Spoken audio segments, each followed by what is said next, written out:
ঈদ আসে ঈদ আসে বলে বলে ২টা ঈদই চলে গেল। বছরের ২টা প্রধান ঈদ ২টাই শেষ হয়ে গেল। আবার অনেক দিনের অপেক্ষা। আসসালামু আলাইকুম এভরিওয়ান। ঈদ মোবারক জানিয়ে সবাইকে শুরু করছি আজকের ঈদের ব্লগ, কোরবানির ঈদের ব্লগ। যদিও ঈদ চলে গেছে, অনেক দিন হয়ে গেছে, তারপরে আমি যেহেতু ছোট বাবুর মা, আমার একটু লেট হয়ে গেছে ঈদের ব্লগটা এডিট করতে, ভয়েস দিতে দিতে। তো আশা করছি আপনাদের ভাল লাগবে, শেষ পর্যন্ত সাথে থাকবেন। তো আপনাদের ঈদ কেমন কেটেছে অবশ্যই কমেন্ট করে জানিয়ে যাবেন। আলহামদুলিল্লাহ, এবারের ঈদ জার্নিটা আমাদের অনেক কষ্টের হলেও ঈদটা খুব ভালো কেটেছে। পরিবারের সাথে ঈদ সবসময় অনেক আনন্দের হয়। এবারের ঈদ জার্নিটা আমরা ঢাকা থেকে রাজশাহী আসতে 18 ঘন্টা সময় লেগেছে। তো ঈদের আগের দিন ভোর 6টায় আমরা পৌঁছেছি।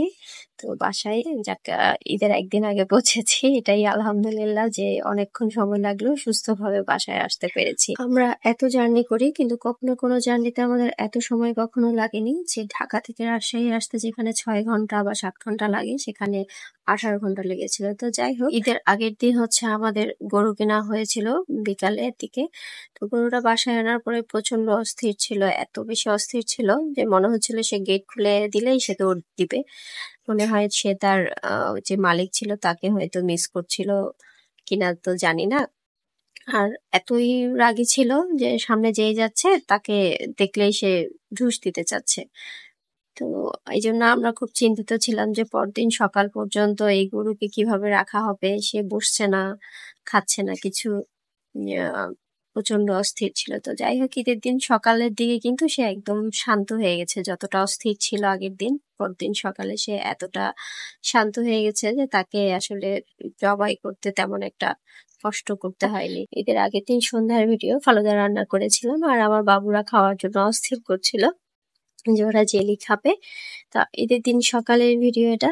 সবাই রেডি হয়ে গেছে নামাজ পড়ার জন্য যাবে। তো বাবুরা কোলাকুলি করছিল, তার বলছিলাম যে তুমি ঈদ মোবারক জানাও সবাইকে।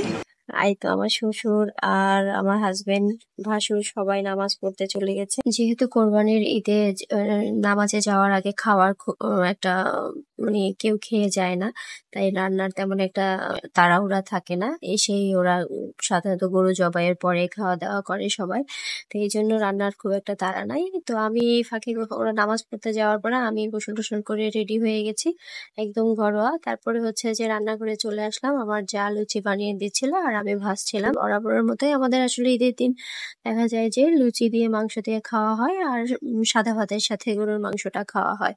তো আপনারা কে কিভাবে খান? অনেক অঞ্চলে আসলে অনেক বেশি রুটি, পরোটা অনেক কিছু দিয়ে ইয়ে করা হয়, গরুর মাংস খাওয়া হয়। আর আমরা আসলে অত বেশি ঝামেলাতে যাই না, লুচি তারপর সাদা ভাতের সাথেই সাধারণত ঈদের দিনটা একদম হালকা ভাবেই কাটাই।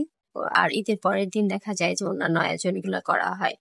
তো যাই হোক, এর ফাঁকে আমি যে গরুটা জবাই করার জন্য একটু আগে এসে আবার দেখলাম যে গরুটা একটু মন খারাপ করে আছে মনে হচ্ছে।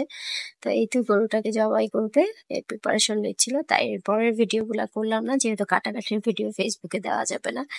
আর এই তো রান্না মানে কাটাকাটির পরে যখন মাংস আসলো, প্রথম মাংসটা আমার শাশুড়ি আম্মা বললেন যে তুমি রান্না করো, আর আমার তো রান্না করতে ভালো লাগে। আর কোরবানির ঈদের প্রথম মাংসটা রান্না করার জন্য করতে যে আমার এত ভালো লাগে কি বলবো। তো আপনাদের কার কার এরকম আমার মতো ভালো লাগে অবশ্যই কমেন্ট করে জানিয়ে যাবেন। আমি যেহেতু রান্না করতে খুব পছন্দ করি, তো আমাকে যদি রান্না করতে বলে আমি খুব খুশি হই। তো যাই হোক, এরপরে যে আর খাওয়ার পরে সবাই যখন বলে যে খুব মজা হয়েছে, তখন আমার ভীষণ আনন্দ লাগে। তো যাই হোক, এখন এখানে যে গরুর কলিজা, ফ্যাপসা এগুলো দিয়ে দিচ্ছিলাম। শেষে এগুলো প্রথমে দিতে ভুলে গেছিলাম, তো পরে মাখানোর পরে দিয়ে দিচ্ছি। তো এখানে এক পাতিল মাখিয়ে হয়ে গেছে, মাখানোর পর আমি চাপিয়ে দিচ্ছি।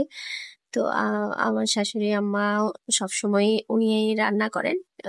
তো দেখা যায় উনি বলার পরে আমি বললাম যে ঠিক আছে আমি রান্না করবো। তো এরপর দ্বিতীয় পাতিলেরও সব মশলা আম্মা প্রথম পাতিলে বলে দিয়েছেন, আর দ্বিতীয় পাতিলে আমি আন্দাজ মতো দিয়ে বসিয়ে দিয়েছি। আর রান্না করতে করতে তো একটা আইডিয়া হয়েই যায়। অনেকেই বলতে শুনি যে ঈদের আনন্দ আগের মতো আর নাই, মানে ঈদ আর আগের মতো ছোটবেলায় যে আনন্দটা হতো এখন আর সেটা হয় না, কিন্তু আমার কাছে আসলে অন্যরকম। আমার কাছে মনে হয় যে এখনের ঈদ আনন্দ আমার কাছে দ্বিগুণ। আমার এই ছোট বাচ্চাদেরকে যখন আমি নতুন জামা কাপড় পরাই ঈদের দিন, ওরা অনেক খুশি থাকে, আনন্দ করে, নামাজ পড়তে যায়, তো আমার কাছে তখন ওদের ঈদের আনন্দ আর আমার ঈদের আনন্দ দুটো মিলে দ্বিগুণ হয়ে যায়। এবং আমার কাছে মনে হয় ছোটবেলার চেয়ে এখনের আনন্দটা আরো অনেক বেশি আনন্দের।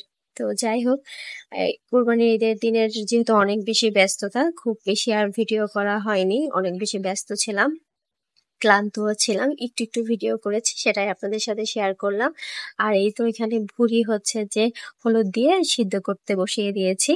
তো আজকের ভিডিওটা কেমন লাগলো অবশ্যই কমেন্ট করে জানাবেন, ভালো লাগলে শেয়ার করবেন। সবার সুস্থতা কামনা করে আজকের ভিডিওটা এখানে শেষ করছি। আল্লাহ হাফেজ।